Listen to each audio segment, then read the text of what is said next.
All right, so two things we're going to talk through today is locations.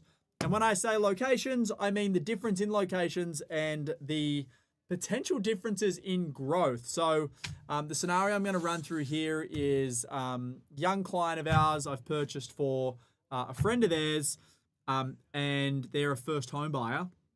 And essentially they were weighing up two options. One is to purchase a property. It has to be in New South Wales because that's where they're based. So one is purchasing in a property, Central Coast Newcastle house. We obviously buy a lot of properties there, versus something that they can live in full-time, but purchase that in an area that they can obviously live in, but stay under the $800,000 budget limit so they don't pay the stamp duty. And the area that they were looking was the Monterey, Dolls Point area, which is like down near Brighton, Les Sands. And the difference in growth is astronomical. And naturally, my advice and guidance was around that. And then the second thing we're going to talk through is how I view superannuation, not from a financial product point of view, but from a property investing point of view, and how I use super and how a lot of our clients use superannuation to buy property as well. And my thought process around why I would focus on growth versus cash flow when you are someone that is under 50 years old. Now, before I get into all of this, remember, none of this is financial advice. This is only Jack's opinion, and Jack's opinion means 2/5 of fuck all. So you probably shouldn't listen to anything I say. Okay. So anyway, that was my financial. That was what do they call that? A disclaimer.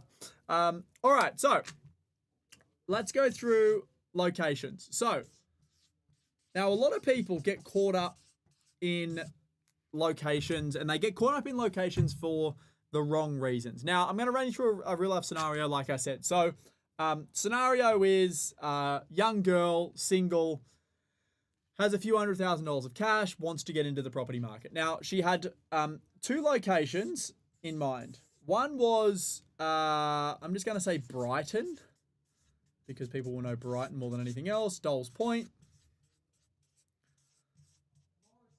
And the reason for this purchase, or being open to this location, was because she's a first home buyer and she wants to potentially buy something that she can live in. She wants to take advantage of the stamp duty exemptions, which on an $800,000 purchase is roughly 40 grand.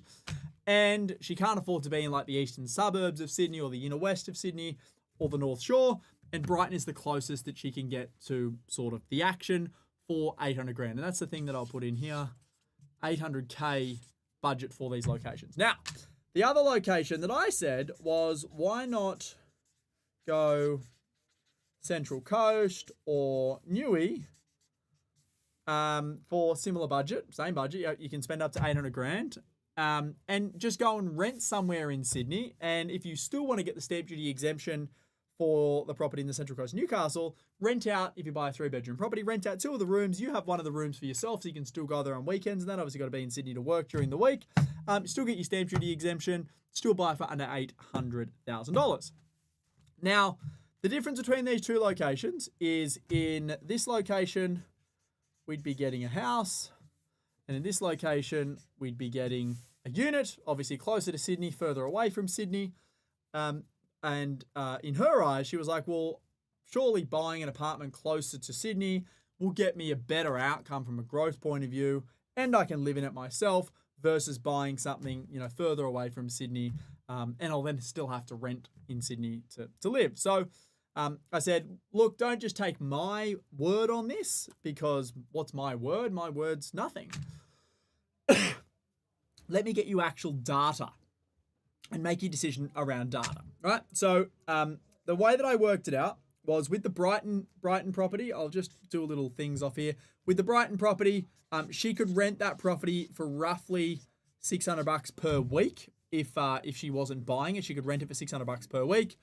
The long-term growth rate over the last 10 years had been 3.4% per annum over the last 10 years for apartments in this region. For context, the Australian average is plus or minus 7%. The growth rate over the past 3 years had been negative 0.3% per annum. So it's obviously done nothing. And you'd be getting a unit, which I have there, 2-bedroom, in a small block. Okay, so the big things I focused on was, well, how much growth have we gotten? They've done 3.4%, which is half of the Australian average.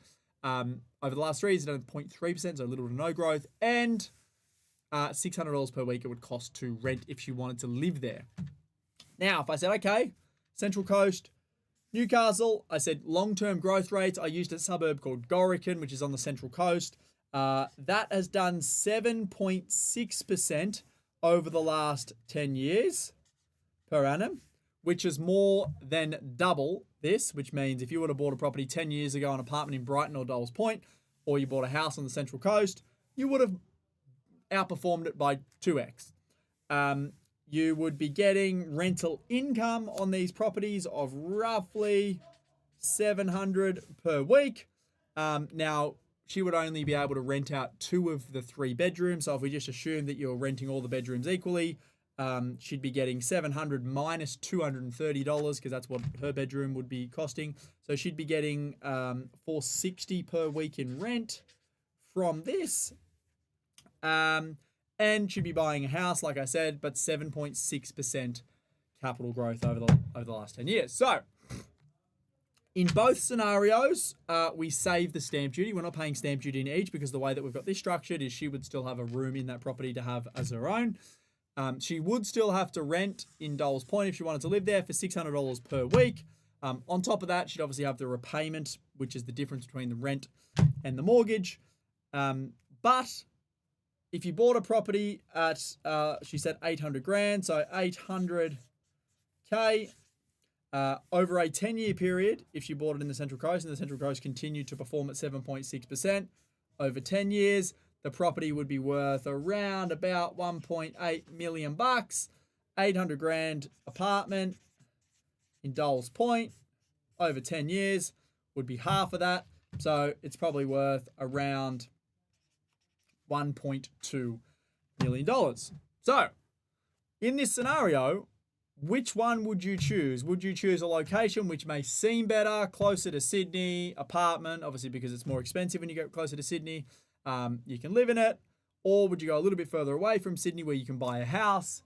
The numbers are pretty self-explanatory, right? We'd be looking at near $1.8 million worth of asset in 10 years' time, which is about $1 million worth of growth if the property continues to perform at 7.6% per annum. Or if you bought the Dulles Point apartment and it performed at 3.4% per annum over the next 10 years, you'd be looking at about a $1.2 million asset, which means on this one you're making 400 grand, on this one you're making $1 million. There's a $600,000 difference between one and the other, and I know which one I would choose. So these scenarios are very, very easy to play out. Now, for me, obviously we don't know what's going to happen in the future, right? Nobody knows. Any hot spotter that tells you they know what's going to happen, it's BS.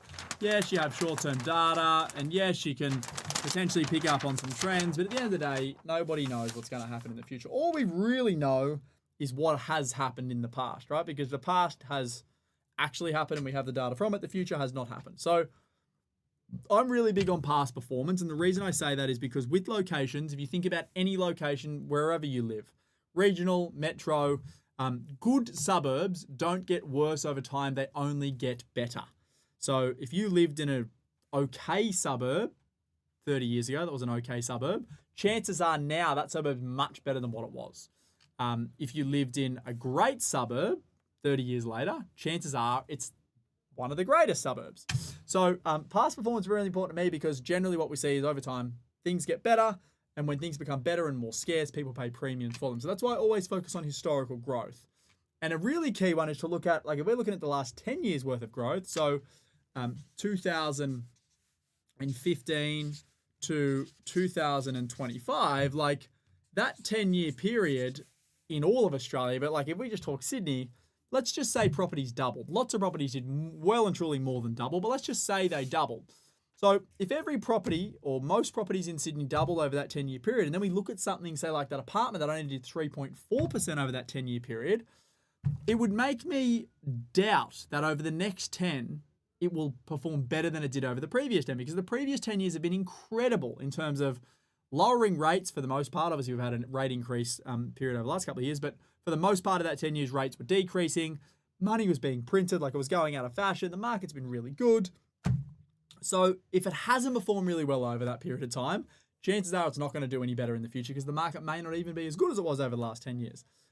So that is how I look at it, and I always focus on the net numbers, not short-term benefits, again, because she was focusing on, well, maybe I can save some money, save the $40,000 stamp duty. Now, even if we said that for the property in the Central Coast, she had to pay the stamp duty. Let's assume that she couldn't get the stamp duty exemption, and let's say we had to add that stamp duty on, so it was actually an $840,000 purchase because we're paying stamps versus $800,000, you're still so much better off with this property, right? So again, like what may seem like a win in the short term, long term is actually not that much of a win. And that goes for things like rental guarantees. Like, you hear all the time when you buy new property, what rental guarantees. That's not a good thing. If someone has to give you something to buy the property versus just selling it publicly, that is something that you should be worried about. So always focus long-term, always look at historical data to go, well, what has this property done in the past versus this property? Compare the two side by side. Ideally get long-term data if you can. That was 10 years, but you should be able to get 20-year data if you use places like CoreLogic. And focus on making money, not saving. Because like I said, if you're just focused on saving the $40,000 and buying the apartment versus not saving the $40,000 in stamp duty and buying the house, finite amount of money you can save, which is that $40,000. You can only save that $40,000 once, versus an infinite amount of money that you can make, right? Because you can there's never a limit to how much money you can make. So that is how I think about locations, how I think about comparing what should I buy here, should I buy there. So questions on that. I might try questions in this, like post these little sessions. You like that? Yeah. Okay. So any questions around locations, choosing one location over another. Jack, where did you get this data from? We've got lots of different areas. We use, obviously, RP data, CoreLogic, Massive, what's called Cotality now. Stash we use, but Stash get their data from places. Lots of different data. What is it? Any ones that are somewhat similar to this? No. Any Instagram? Any location questions which sort of cover off what I was just talking about there in terms of how we look at locations and why, my guidance to this person was buying this location versus that location? If no, I'll continue. Guildford, Maryland, Central Coast in terms of location. That's a good one. So what I would do is I would look at, again, historical data, see what's performed the best. Chances are they've all performed relatively similar. Like Maryland's would have performed well, Guildford would perform well, Central Coast would have performed well. Then I would think about things like lifestyle. Like, do you think Maryland's Guildford has as good of a lifestyle as places like the Central Coast? I would say no. Central Coast has beach, has cafes, has coastal lifestyle that's always going to be more in demand than Guildford, Maryland's. Maryland's potentially, obviously, well, not potentially, it is. It's closer to Sydney. But at the same token, the Central Coast is not that far from Sydney. So I would buy Central Coast over those other areas.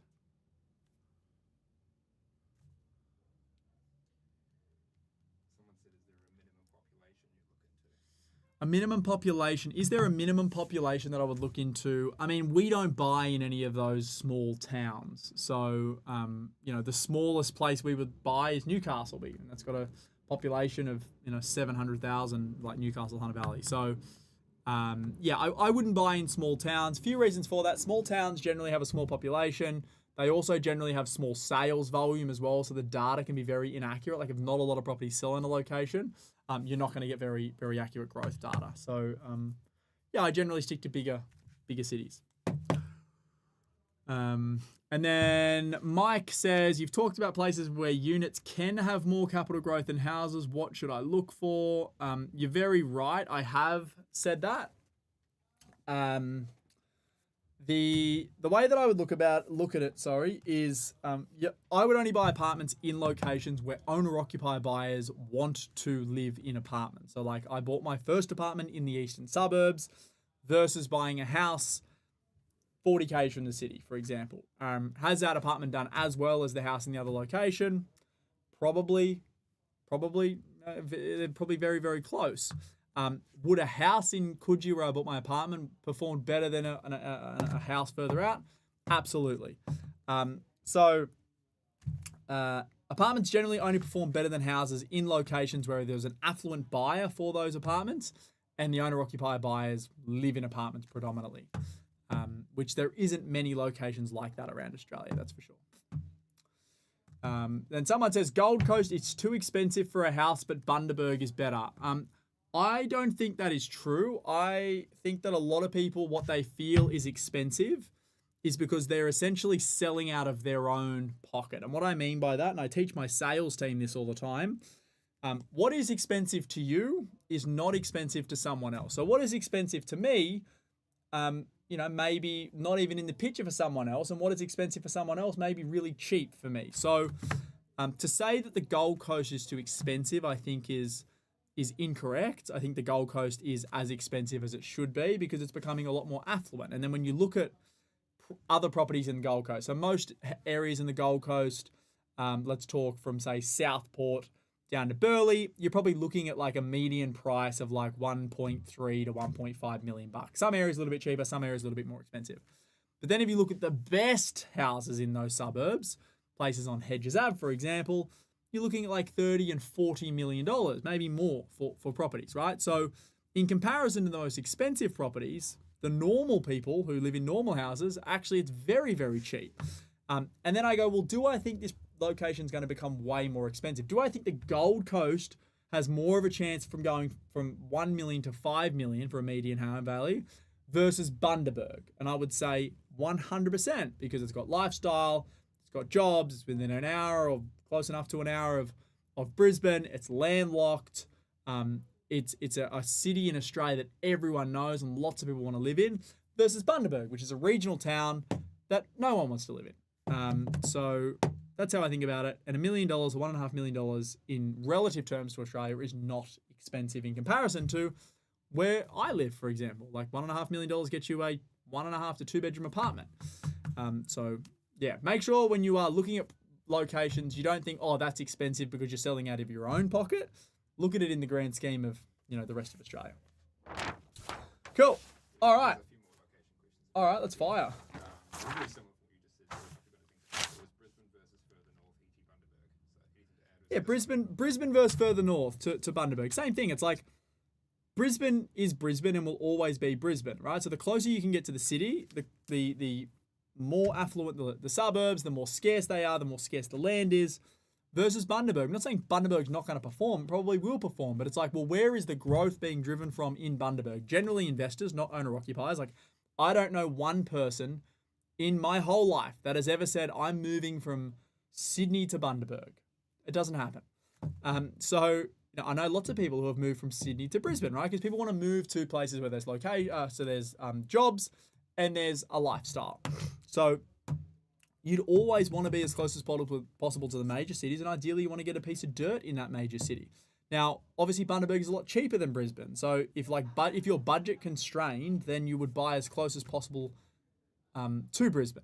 But if you're not budget constrained, let's say you've got $1 million to spend on a property or $1.5 million to spend on a property, then you would be silly to split that into 2 or 3 properties in Bundaberg versus one really good asset in Brisbane. And the way that I look at it is like, you've just got to look at more developed either cities in Australia or countries and go, well, like cities in other countries. And it's like, well, has there ever been a point in time where property like hasn't gotten more expensive? It's like, well, no, there hasn't, because there's apartments in New York that are 100+ million US dollars. There's houses in, Miami that are worth $100+ million. There's apartments and houses in all over the city, Hong Kong, Tokyo, etc., that are worth tens and tens and tens of millions of dollars.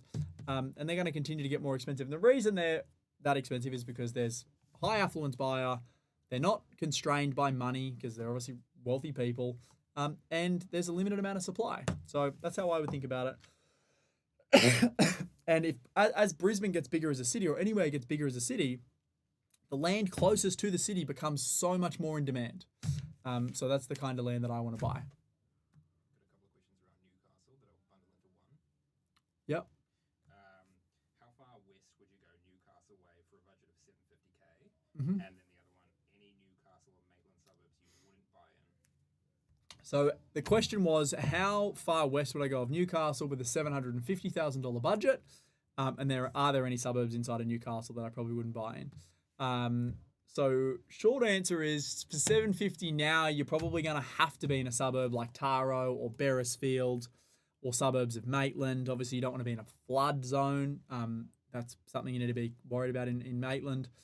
You can be on the western side of the Lake Macquarie, so places like Toronto and Blackall's Park. Suburbs I wouldn't buy in, like, not really. I mean, obviously, what's that really bad suburb in Newcastle called? I can't think of it. Anyway, it's like known as the worst suburb ever. I probably wouldn't buy there, right? But if I was someone who was like, I'm going to own this thing for 30 years, I think, what the fuck is the name of that suburb? Someone help me out in the Instagram comments. What is the name of the worst suburb in Newcastle? I've had a mind blank. Fucking can't think about it. Anyway. No, it's not Jesmond. Jesmond's not a bad suburb. We buy there. Windale, that's it. Fuck, there we go. Vinny's there. Windale, yeah. So, like, I probably wouldn't buy Windale, but at the same token, I'm like, Windale, there's a huge price disparity there, and although your tenants will probably fucking steal all your copper wire out of your house and may burn it down, like, that will gentrify over the next 30 years, and there's a huge disparity between that price point and what you have to spend, 5 suburbs over. But it's risky, so I probably wouldn't do it for the everyday punter. So yeah, I mean, you're going to be really limited now with 750 in Newcastle. You can also look on the Central Coast as well. Like Central Coast, great example of Central Coast, San Remo, like one of the worst suburbs and what has been the worst suburbs for many, many, many years. But like that is slowly transforming. We're buying properties there. There's some really good streets there. And in 20 years' time, other than the people who grew up in the Central Coast and have this like these rose-coloured glasses on, or whatever the opposite of rose-coloured glasses on of it's a bad suburb, new people who have never been there before will go there and go, oh, this suburb's not that bad, because it gentrifies and it changes and young people come in there and renovate houses and, the shit people go elsewhere. I think we can do more if you want. Is there any more location questions? What other ones we got? Do you think building a granny flat in Maitland/Hunter Valley is ideal because people would rather just be in a house? Do I think building a granny flat in Newcastle/Maitland is a great idea? Yes, and we do a lot of that. Sure, people do prefer to be in a house, but to rent a house, it is more expensive generally than to rent a granny flat. And granny flats are generally brand new. If they're done correctly and tastefully, they're just like their own house. They're separate. You don't feel like you're in a granny flat. And it will dramatically change the cash flow of your property. So it's a no-brainer for us. Yeah, absolutely, we build granny flats in or the Hunter Valley, in Newcastle, and in Maitland. Yeah, cool. All right. So, the next thing I want to cover off before we run into Q&A is, again, another scenario that I went through this week, which is super. And inside of super specifically, we're going to be talking property. Now, again, this is just my personal preference, and it's what I do, and it's what our clients do. It's not what you should do. You should go and get personal financial advice from someone way smarter than me. There's this thing, right, in real estate as a whole. So on one thing, we've got residential property, resi, and on the other side, we've got commercial. There is 2 M's in commercial, yeah? Good man. I didn't finish school, all right? So we've got residential and commercial. Now, people think that, and I see this all the time, and I don't agree with it. When buying in super, we buy commercial property because commercial property produces cash flow. It'll pay the debt off. And when I retire, this property will give me my tax-free income. Versus residential property generally doesn't pay for itself, especially in super, because you're paying slightly higher interest rates. But it's more of a growth-focused asset. You buy a really good resi asset versus a really good commercial asset. You're going to get more growth. So if we break it down into 2, we got growth here, we got cash flow here. Now, I'm not saying that commercial property doesn't grow. I'm saying generally residential property grows better. Now, again, we also have to take into consideration that most people buying in super are buying at $1.5 million or below. Okay, so again, for context, $1.5 million for a resi asset gets you a great asset. $1.5 million for a commercial asset gets you an okay asset. I'm talking major cities here, right? I'm not talking fucking bumfuck Idaho.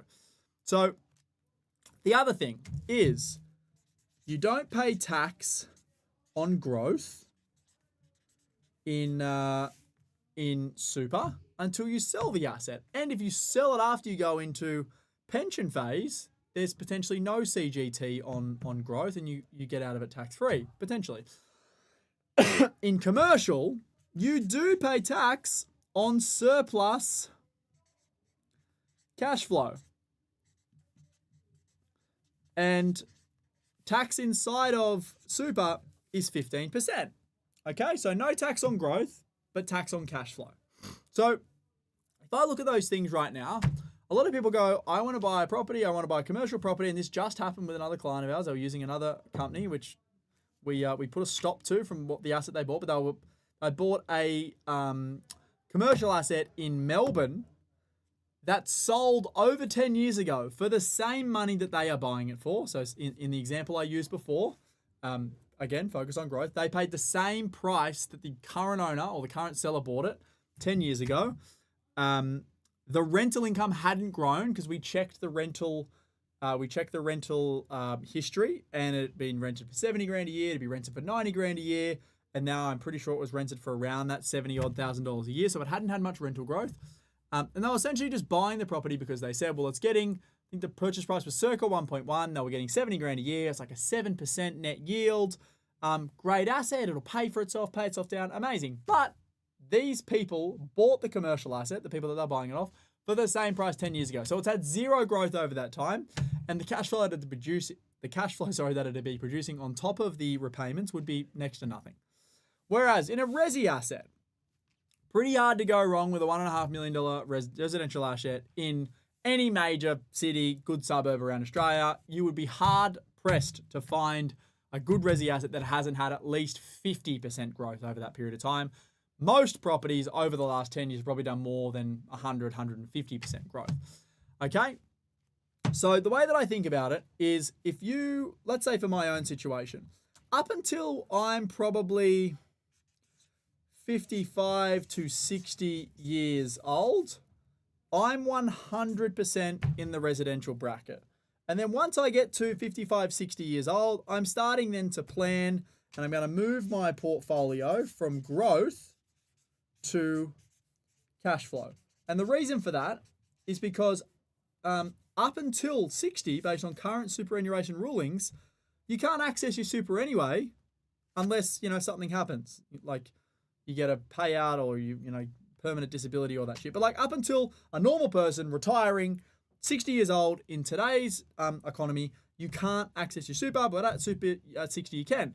So any cash flow that's being produced by a property up until 60 doesn't actually matter anyway, because it's then going to go back in your fund. You're going to pay tax on that money. It's going to sit there, and you can either reinvest that money or it can just sit there as cash. Whereas with a resi asset, it can just continue to grow. And then once you get to 60, you can sell it down, which is what I do. So, or what I'm going to do.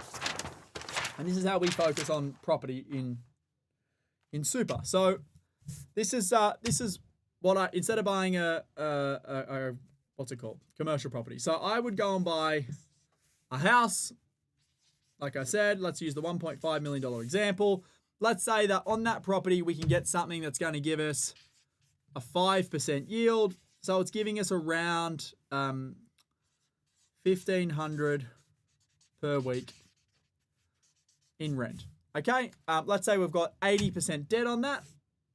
So we've got a $1.2 million mortgage. And on that mortgage, we're paying, let's just say we're paying 7%. 7% on 1.2, 70,000 plus 14's 84,000 in interest. $84,000 a year in interest plus our principal on top. and we're bringing in rent of 1,500 times 52 is 52,000 times 500 is 26. What is that? 78, Joel. 78,000. Can't spell. Can fucking count. That's right. So we got 78,000 of income, 84,000 of interest. So we're negative 6,000 plus our repairs and maintenance and all that stuff. The property's probably costing us 20 grand a year to own.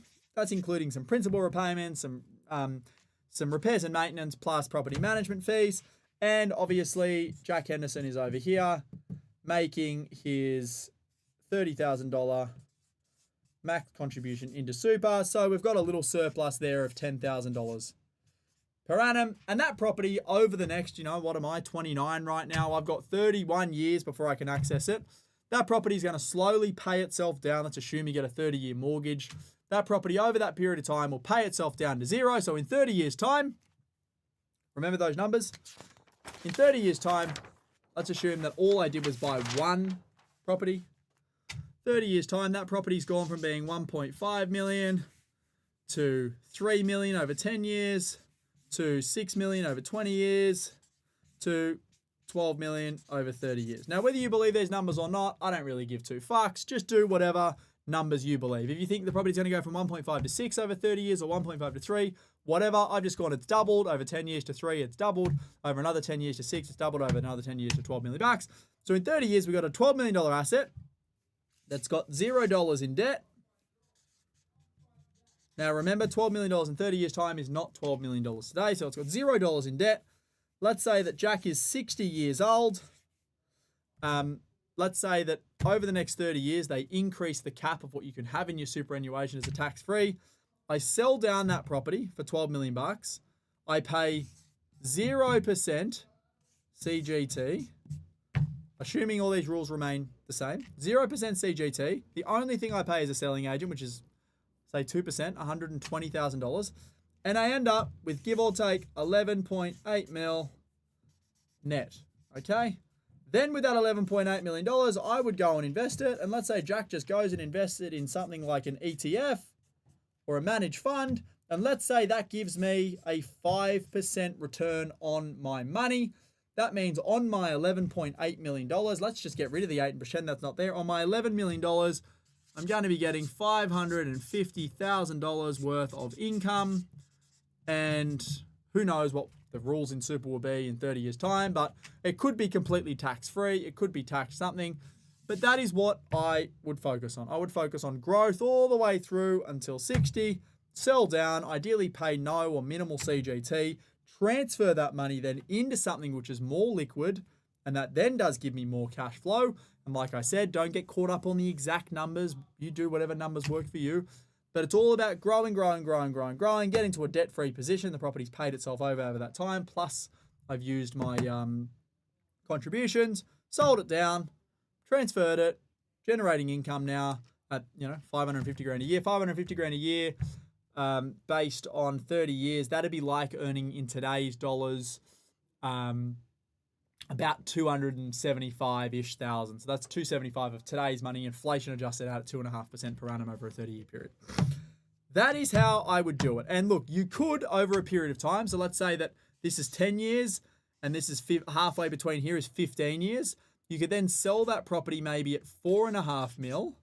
Based on current rules, you would pay some CGT. The CGT you would pay is at a 10% tax rate because you've owned the asset for longer than 12 months. And then what you could do is you could potentially split that into 2 times, say, $2 million cash amount and then go and buy 2 more assets for the next 15 years. So there is some cool things that I think about doing as opposed to just buying one and holding it forever. You could buy one, hold it for 15 years, sell it down, pay out the debt, split the capital that you've got into 2, go buy 2 and then hold those for another 15 years.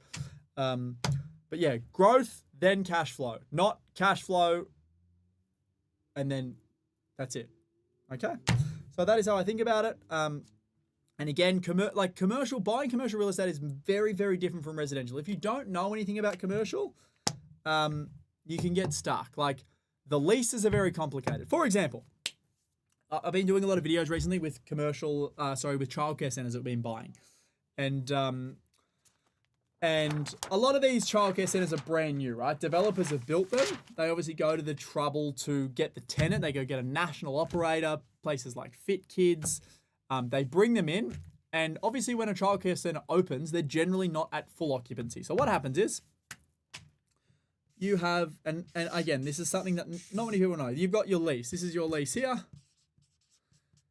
this is your head lease. And let's say that the property is rented for $420,000 per annum. Okay, that's the lease. You have mad $420,000 of income. That's great. But then they'll have a side deed to that lease. All right, and this is called an incentive deed. So what happens is, if you're uneducated, all you see is this $420,000 lease, and you go, great. When you're going through your due diligence, you just look at the lease and you go $420,000. What people may not see is the incentive deed to the right of that. And what that incentive deed is, and that's to the developer, when they sign up the lease, they go, you're paying $420,000 a year, but on this incentive deed, we'll give you 24 months rent-free. We will give you X, all this stuff, which sits separate from the lease. And the reason it sits separate from the lease in some instances is because then when they take this to the bank will give them funding on the lease, but the incentive deed is obviously between the developer and the tenant. And you might buy this, not know this is in place, and then not have any rent for 24 months because this tenant's negotiated a separate deed with the developer to not have to pay any rent until they get fully occupied. And this sort of shit happens all the time in commercial. So when you're going through due diligence, you don't just want to get the lease, you then want to get bank statements to show that the rent's been going in over this period of time. You want to get any incentive deeds. There's so many things that go into a commercial property. You want to understand if it's not a new asset and it's an old asset, you want to understand what the lease history has been, not just for the last 2 or 3 years, but long term. You want to understand the operator that's in there. You want to understand the property itself and how long it's been owned and when it's been sold in the past, what it's been sold for. All these things are very, very important, and they can go very, very wrong when you buy a commercial property, especially if you're buying something like a retail or a hospital, like a retail strip hospitality, which is what this thing was. Not ideal, very risky. So stay away from that type of stuff. So any questions around my strategy when it comes to like buying property and superannuation, why I focus on growth in the early years versus cash flow, or anything to do with commercial property? Someone said, what super balance do you look at getting into property through super? For me, I would generally not do anything until there's like 250, 300 in there. So the question was, what balance would you look at before doing anything in property? Generally from what I see, and again, it's not a rule of thumb, but generally from what I see, people would have like $250,000 to $300,000 in there as a combined balance, but before they're usually looking into property. That does a few things. That gives you a really good balance to go and buy a good asset and not have a small balance and be limited by what you can buy. It also then gives you enough money to have there as a buffer as well, so you're not using all of your money. Plus you've got setup costs and all that shit. So.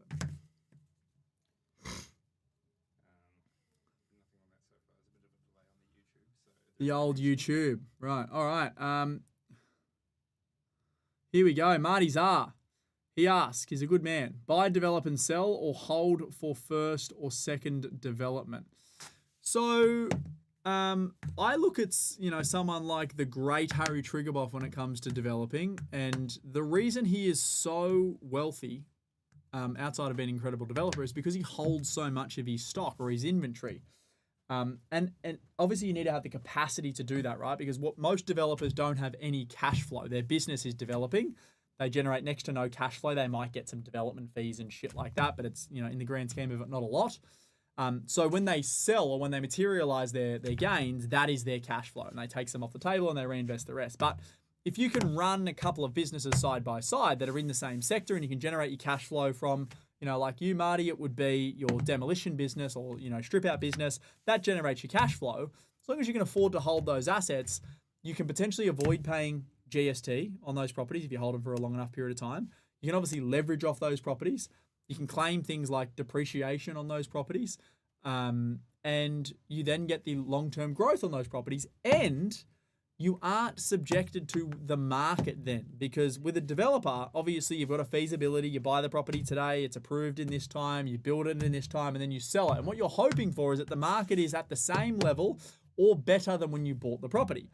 But that's not always what happens. So if you can hold, like Triggerboff, for example, I listened to an incredible interview with him. I don't know how long ago it was. It was at an AFR summit. And someone asked him a question around like, oh, you have something to do with his financials. And it's like, this year your revenue is down by 40%. Why is that? And Harry said, well, I choose when I want to sell my properties. And this year isn't a very good year in the property market. So why would I sell anything? Which means because he's holding stock, he then gets to choose when he materialize it and obviously dramatically increases his overall margins. Now he's at an extreme level, but if you don't need to sell, I wouldn't sell. If you can hold them long term, I would hold them long term. Now, when I say that though, what a lot of developers do is they don't actually care where they buy their sites. All they care about is their feasibility. So if you go buy a shitty site that's on a main road or something that isn't going to be a good long-term investment, then you probably don't want to hold it for a very long period of time. But if you have that mindset going into the development and you say, hey, if I did want to hold this property, what are the things I'd focus on? Solid location, good quality build, not cut corners, all that jazz. Then they're the developments you hold long term. You're in. There's a guy who's very desperate to have his question answered. He asked it 3 times. Oh, fucking ask away, Uren. What do we got? I'll show you because he's got some numbers on it. Numbers. Nicholas Spaulding. Old Spauld's the legend. Here we go. Where is he? 4th from the bottom. So where? You said that? Harry Giller? Nicholas Spaulding.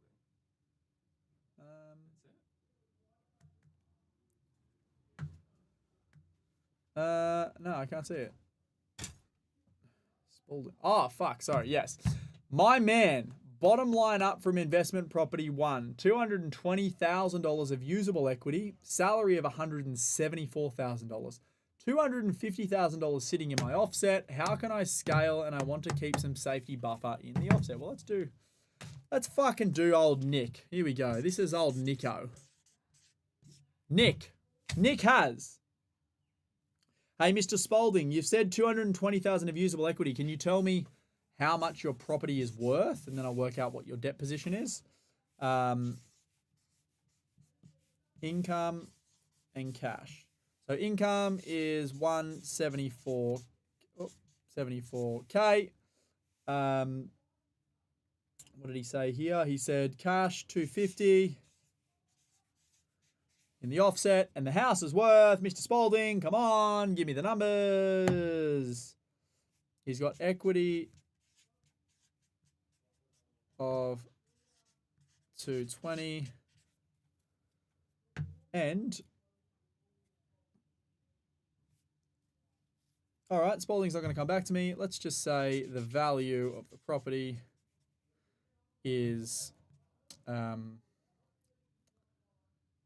there we go. 1.14. Good man. I was going to put 1.14 million. And the debt is 660. Bang. All right, Spaldo. So, Spaldo, you're a good man. So, first thing is, see this number here. Everyone fucking forgets about this number. This is the number one thing. Number one, okay, income. You are never going to grow a huge portfolio and scale without scaling this, okay? So investing is one piece of the puzzle, income is the other piece of the puzzle.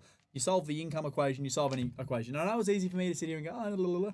But like, it's the reality. If you want to grow extreme wealth, you need to solve that, okay? So that's the first thing I would focus on. 174, great income, but how do I get that to 350? How do I get to the 700? How do I get to the 1.4 million?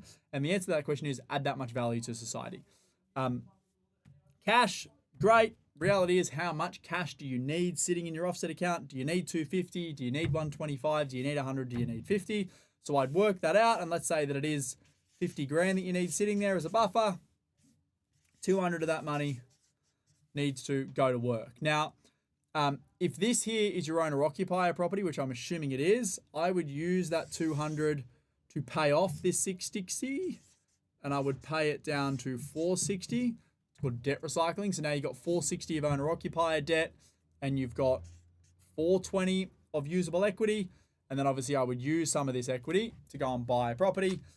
Based on your 174 of income, you've probably got the capacity to buy a property for, I would say you probably got the capacity to buy a property for like 850, 900. So property number 2 would be 800 grand.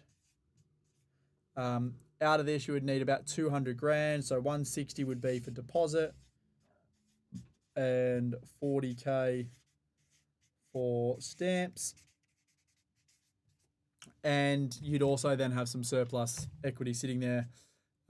Now, obviously, if you go buy this in your personal name, then based on this income, you are capped, which means you won't be able to go buy any more property.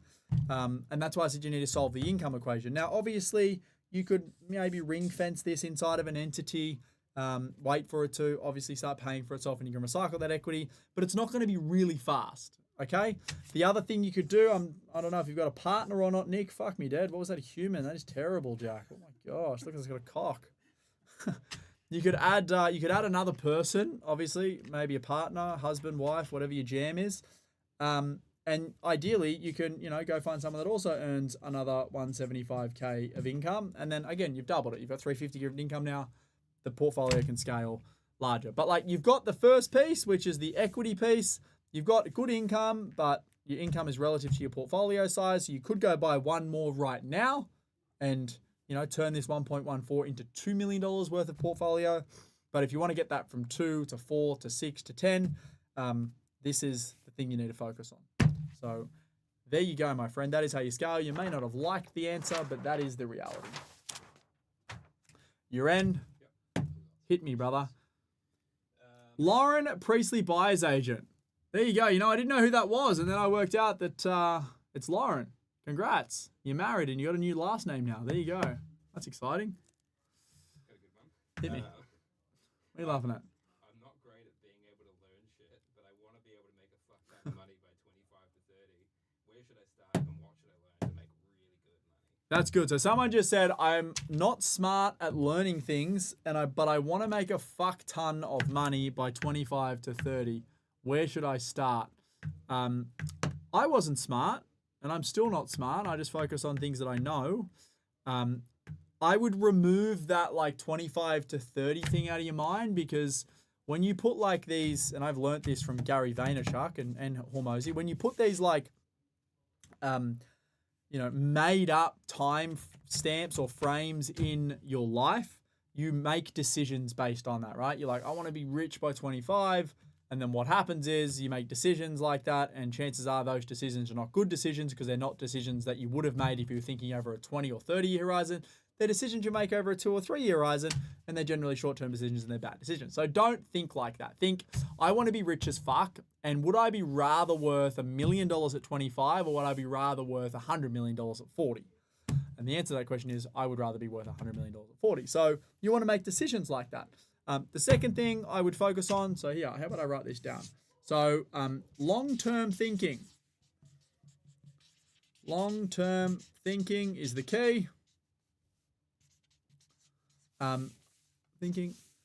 The second thing, and I know that is so generic, but it's so fucking true. The second thing that I would focus on is you need to find not something that you're smart at, find something that you are passionate about. Okay? Something like you can get on fucking YouTube and have 50 people. How many people are on there? 80. There's 80 people there. How many are on my Instagram? 160 people. Okay? That is not a huge amount of people, but I am here. I've got lots of enthusiasm. Joel is here. Joel's enthusiastic. Fuck yeah. And I just love real estate, right? So I'm really passionate about it. It obviously comes out in my content, and that's why people like it. And because I'm passionate about it, I do things to learn more about it because it's my passion. And then it makes it easier to learn, right? So I can tell you that in school, I was the worst. I hated learning. I could not sit in a classroom. I just despised it. When I got out of school and I then chose the things that I learned about, I love money, so I was learning about money. I love investing and financing and all that stuff, so I was learning more about it. I found real estate, and I love real estate or property investing. And that's how I did it. So find something you're passionate about. Generally, it's good to find a passion that also makes you money, just as an FYI. If you find a passion like badminton, very hard to make money out of badminton, okay? You can, but it's probably harder. So find something that you're passionate about, think long term, and then shadow someone or work for free or get a mentor, whatever you want to call it. But essentially get exposure to someone that is doing something that you love and you're passionate about, and that's obviously, done the things that you want to do, because again, following in someone else's footsteps is much, much easier. That's literally it. And if you do that stuff every single day and you don't make stupid short-term decisions like, oh, I'm 23, my mates have got a sick car, I'm going to go and get a personal loan and get a sick car. Oh, my mates have moved out and they're living in these apartments and fucking got birds and all this stuff, I'm going to go do that stuff. That's dumb. And that's why your friends will be poor forever. I guarantee it. Okay? I didn't do that. I didn't do that. And most successful people that are younger in life don't do those things. So, yeah, there you go. Hope that answered your question. Another one here. I have an investment property worth $720,000. Investment property worth $720,000. 50% LVR. Copy that. Yep. I'm looking at purchasing my next investment property. I don't own my own home yet. Should I pay down my loan on the current investment first? $720K Val, $360K debt, no home, no owner occupier home, pay down debt, or buy another investment too. Buy investment too. All right. So here we go. I like to do a side-by-side comparison of everything. So paying down the debt. Okay, what are we going to achieve there? We're going to achieve lower loan-to-value ratio, lower LVR. Some would say safer, right? Because you've got less debt. So you're going to achieve safety. You're also going to pay less interest. You're going to pay less interest. And that's it. You're going to have lower LVR or less debt. That's what you're going to do when you pay down. You're going to have probably more safety because you've got a lower level of debt, less interest, and in the short term, more equity, right? Because if you've got less debt and the property's worth whatever it is, you've got more equity. But the downsides are you're limited by a $720,000 asset growing in value, and you're only saving the interest on a $360,000 loan.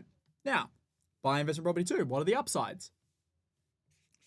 Larger asset base, which could equal more growth, right?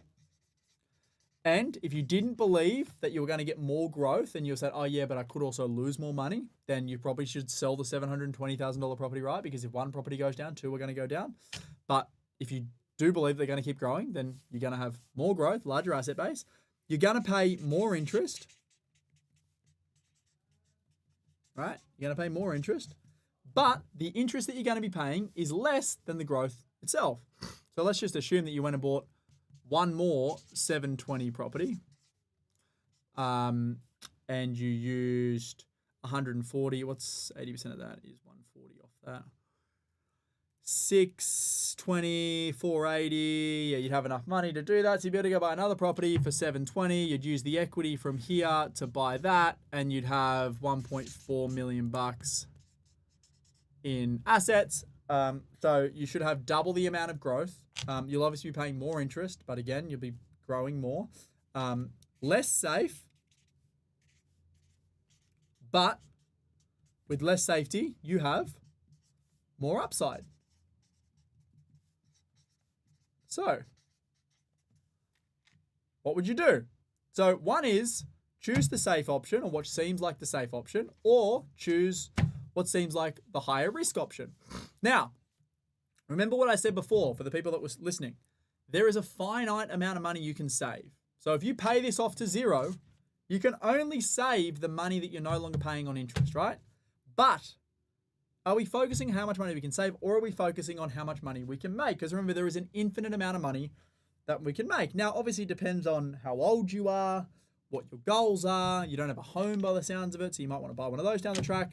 But I would much rather have $1.4 million of property growing in the market at 5 to 10% than $720,000 in the market growing at 5 to 10%, because I guarantee you'll make much more money out of that, assuming the marketplace continues to move the way that it has. So there you go. And then if you want to buy a house down the track, buy a house down the track, but do it after you've built your investment portfolio that's giving you the stability, and then go buy a house.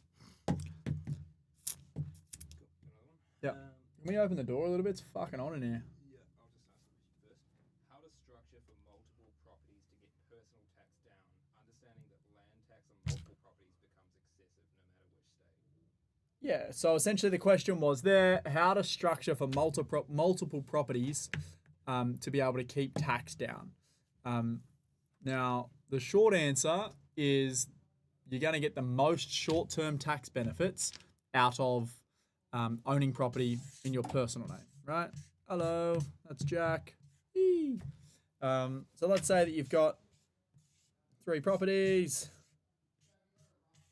all owned in your personal name. There's a few things that you can claim. Expenses, which are things like interest and repairs and maintenance, etc.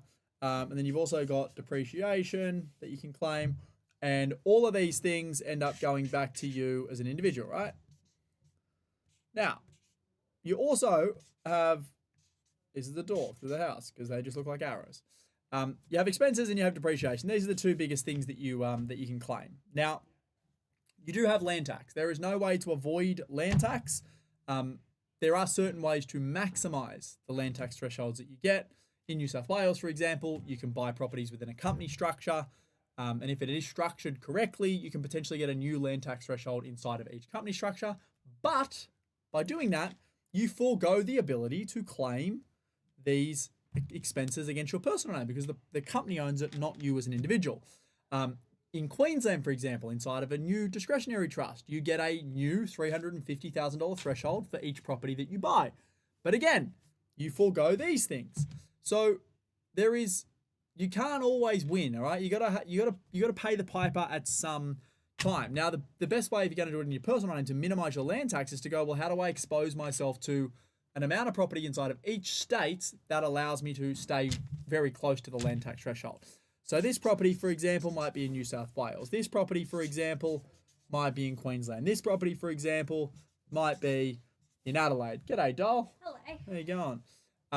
Victoria now, as fuck land tax, you pay it from, I think, $50,000. So you're going to pay that on it anyway. So that's the way that you can do it. In New South Wales, you might be able to have 2 properties before you hit the $1,075,000 threshold. In Queensland, you might be able to have 1 or 2.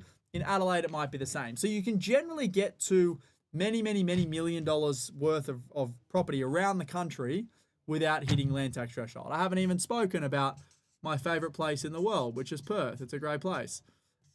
So that's the way that you do it. You start spreading things across states, and that's the way to avoid it. People like Silly Jack just own everything in New South Wales. But you eventually, when you get a portfolio that's big enough, you're going to pay fucking something. So suck it up. It's just a tax that you pay. Okay, so I hope that helps. So the best way to do it is to split it between different states if you own them in your personal name. If you are happy to forego the personal deductibility that you get here because you save on land tax, you can put these properties inside of entities. Uren, hit me with another question, big dog. I'm going to do 10 more minutes and then I'm going to bounce. Sounds good. I have a property worth 1.4 million. Have a property worth 1.4. 400k loan, fully offset, utilizing DHOAS benefits. Yeah. Have another 300k sitting in bank, waiting on advice on how to use it. Okay, so essentially we have scenario here, house, value at 1.4 mil, fully offset with 400k in the bank. 400k loan, fully offset. Yeah, 400k in the bank, and we've got a 400k loan, so we've got 0 debt on that property, plus another 300k. and that's offsetting. Cool. Okay. And the question was waiting on advice to use the 300 grand. Okay, so I'm assuming the $1.4 million property is an owner occupier. So right now that's a big tick. You don't want to go and ever buy another one of these and increase your debt, your non-deductible debt. Now with this 300, there's a lot of things that you can do. You could then go and use it to buy a $1.1 million property. You'll use about $220 for deposit. And then you'll also use about, say, 80 grand for stamps. Because this property will be then 80% leveraged, if you get a property that's giving you a 5, 5.5, 6% rental yield, this property will pay for itself. Now, depending on how big of a portfolio you want to build, you've paid off a $1.4 million property, I'm assuming you're somewhat conservative. You might not want to go buy 10 properties. If you did, you probably wouldn't buy this in your personal name. You'd probably buy this inside of, say, a trust or a company, or it's what I would do. I'm not saying what you should do. Now, let's say you've used that. That's the 300 grand gone, but then you've still got 400,000 sitting in your offset account. So if you did want to go buy another property, oh, that's funny. Let's say you did want to go buy another property and buy it in another trust. You wouldn't just pull this 400,000 out and use it as the deposit, because then what you've done, if you've pulled it out of the offset that's attached to the owner-occupier property, you would actually pay this off, that $400,000 loan. So you've got a $0 loan. You may not pay the whole thing off. You might pay it down to like $5,000. So the loan facility is still there, because if you pay it off completely, there's no loan facility, which is annoying, because then you got a whole new loan facility. So you'd probably pay $395 down and then refinance that $395 out. So then it's sitting there as a separate loan split of $395K. And then if you use that $395K then for the deposit and costs on this property, this now becomes tax deductible because it's being used for an investment. Whereas if you pulled this $400,000 out of the offset and use it as the deposit on this, you're just paying $400,000 of cash off an investment property, which is obviously deductible. And you've just pulled $400,000 out of an offset of an owner-occupier property. So now you're paying interest on non-deductible debt. That's what I would do. And then eventually you would get to a point where you no longer want to work or have to get up. And then you would probably sell these residential properties down, cash out all of the gains, and then go and invest the big lump sum of capital that is left for cash flow. So that is what I would do. And that depends on age. It depends on so many different variables, obviously.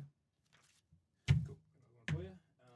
2 investment properties purchased 1 year ago, one valued, banks all over the show. One 110,000 in equity, other 45,000. Interest 0.25. 2 investment properties, not much equity in them. What's the question? No question. Fuck yeah. Just wanted to tell us. That's great. What do we got on Insta? All right. My partner and I have 5 properties in Victoria. Our broker said we can get 2 more pre-approvals for $650 and suggested opening a trust. Would you recommend we diversify and buy interstate? Yes, I would. I would buy, if you've already got some good exposure to Victoria, 5 properties, there's a lot of exposure to Victoria. I would definitely buy in another state for sure. I'd probably buy New South Wales, or I would buy Queensland. Another question here says, why should I purchase older properties and add value to them rather than purchasing a new property and claim the depreciation and minimal maintenance expenses? It's a great question. So when you buy a brand new property, you're paying a premium for that brand new product and you're paying for that depreciation. When you buy a brand new property, you're not getting it at a discount. You're paying for that depreciation. Sure, you don't have any maintenance. That's great. But with an established property, you're paying for the land, not the dwelling that it sits on, because the dwelling's fully depreciated, right? So all the value is in the land itself. And then if you spend money on that property, you're increasing the value of it, okay? So you're not just spending money to spend money, you're increasing the value. You spend 100, you add 200,000. And essentially, you then get to claim the depreciation off the value that you've added, okay? So you still get the depreciation benefits. But yeah, I'd much rather buy a property that I can add value to versus pay a premium for a property that I can never add value to, and then I'm just claiming the depreciation back on the premium that I've paid. So that's why. Got a question. Let's go. Let's go, Uran. Hilton. Old Hilto. Here he is. Purchased a 2-bed, 2-bath unit in Eastwood for $730K. First home buyer. Moved out, rented for $800 with an updated desktop val. Property is up to $785. Individual income of $170,000. I've got $70,000 in cash available and my current loan of $685. What should I do? Purchase the property, mortgage in possession for $150K below ask. Well, the $150K below ask means fuck all because I'm probably asking too much. You can see that you paid $730, desktop was $785. It's probably a generous desktop valuation. And what do you earn? $170, and you've got how much debt? $685. So you've probably got the capacity to buy another property of a similar value. I mean, it's really simple of what I would do. It's like the only option you have is to do nothing or to go and invest more. And if you are young, like not investing more is just costing you money. Not today. It's costing you money in 20 years' time. So the reason I've been so aggressive since I've been investing at 18, like I'm 29 now, it's because like, what is the alternative? Let's just like sit there and wait. So like right now, if you've got a property, it's got some equity in it, you've got cash. Not using that cash to go and invest more means you're just leaving money. The future you is going to be more upset that you didn't do something. So short answer is I would go speak to a broker. I'd understand what I could spend and obviously look at my cash flow, make sure I can afford another property. And then I'll go and invest because like I said, short-term you will not like it because you're going to feel poorer before you feel richer. Long-term you, or you in the future, will thank you for it because if you buy a really good asset, history shows us that they're going to be worth a lot more than what we pay for them. So, and you're not going to be able to save your way to retirement. So if you want to retire or not have to work at a period in your life, the more you do right now, the higher the chances you have of not having to work. Do you want to do any more? One more. Yeah. What's the process for applying for the SMSF property? Is it painful or similar to going through your broker? What is the process of applying for an SMSF property? Let me run you through the process that I had. That's a really good question to end on, Joel Uren. You know that? So let me talk through the SMSF process. Now, this is the Jack Henderson process, okay? This is just for me. This may not be right for you. This is not financial advice. This is just Jack Henderson's process. Don't take it as gospel. Go and do your own research, okay? So here we go. This was Jack. Jack had his super in, it was in CBUS, which was my industry fund, okay? Industry. So that is where my money was sitting. It was in CBUS from when I was in construction. Okay. Step one, what I had to do is I had to go and I had to speak to my accountant and I had to set up an SMSF, okay, which is just an entity that has to be set up. Now to set that up, you've got to do a few things, or I had to do a few things. You got to get a statement of advice. You have to spend money, obviously. But essentially, you set up a self-managed super fund, and then once that is set up, I went to the CBA, and I set up a bank account, okay? So I had my CBUS, I went to my account, and I set up my self-managed super fund. Once that was set up, I took all the documentation to CBA, and I set up my bank account, okay? Then what I did was I moved all this money from my CBUS account, and let's just use for illustrative purposes, I had $100,000 there. I had to send $100,000 from CBUS to my new account. So now I had my new self-managed super fund that had a bank account with CBA that then had $100,000 in it. Okay? From there, I then went and spoke to a mortgage broker and said, hey, Mr. Broker, I want to buy a property. And he said, great, Jack, I need all these documentations. Okay? So he went and got those documentations. Then what I had to do was get a pre-approval, which is this little bit of paper that says, you can buy a property, that's really, really good. Then I also had to set up a thing called a bear trust, which is just another entity. Because when you are buying a property in self-managed super fund, the property does not sit in the self-managed super fund when it is bought. It sits inside of the bear trust, and the debt is also tied to the bear trust. And when this property becomes debt-free, that's when it goes into the self-managed super fund. Not before then. And the reason for that is because it's got this thing called a limited recourse borrowing arrangement, which means if you don't pay your loan back inside of the super fund, they can't come and bankrupt the super fund. They can only come into the bear trust and take what's in there. That is my understanding of it anyway. Anyway, and then you buy a property inside of a bear trust, and the property, then you get tenants to come and live in there. Yeah, tenants. That's awesome. And the tenants pay you rent, and the rent goes into the self-managed super fund. And then, you know, Jack also pays his money into his self-managed super fund, which is his contributions, and the tenants pay there. And then I've obviously got a mortgage that comes out of there as well, and that's how you do it. Okay, so my process was I had to, obviously, industry fund, I had to set up a new self-managed super fund with my accountant, had to get a statement of advice, sign all these documentation. Then once it was set up, I had to set up a bank account. I chose to do mine with CBA. Then I had to transfer all my money from CBUS into that bank account. Then I went to my mortgage broker and I said, hey, broker, I want to buy a property. Then I went and got a pre-approval. Then I got a bear trust. And then I got tenants and bought a property. And it was great. Okay. And now just what I'm saying is it may not be great for you. Okay. So go and speak to an accountant. Go and speak with a financial planner. Because you may not even need to set up a self-managed super fund. It may be a dumb idea and you're not Jack Henderson. So anyway, okay, let's go. You said, hey, how can I arrange a chat session meeting with you? Got a bit going on with my wife, and I would love some advice. What you should do if you want to chat with, you're not going to chat with me until you're a client, but you'll chat with my team, and they're more skillful than I am. You can go to the links on any of my social media channels. There's a book a call link there. Go to our website, henderson.com.au. You can book a call there, and then you'll speak with our team, and they're amazing people. But yeah, I only work directly with clients, so if you're going to expect me on that first phone call, you'll be unfortunately let down. That's right. Yeah. Anyone who didn't get their questions answered, we will do them next week. And next week's live will be Tuesday again, I think. Tuesday. Yeah, Tuesday. Next Tuesday, live again. People on Instagram, go to YouTube. That's where the real juice happens. People on YouTube, we love you. And God is great. And we'll see you all next week on Tuesday. What do you reckon, Joel, you're in? You're a good man. You're a good man. See you.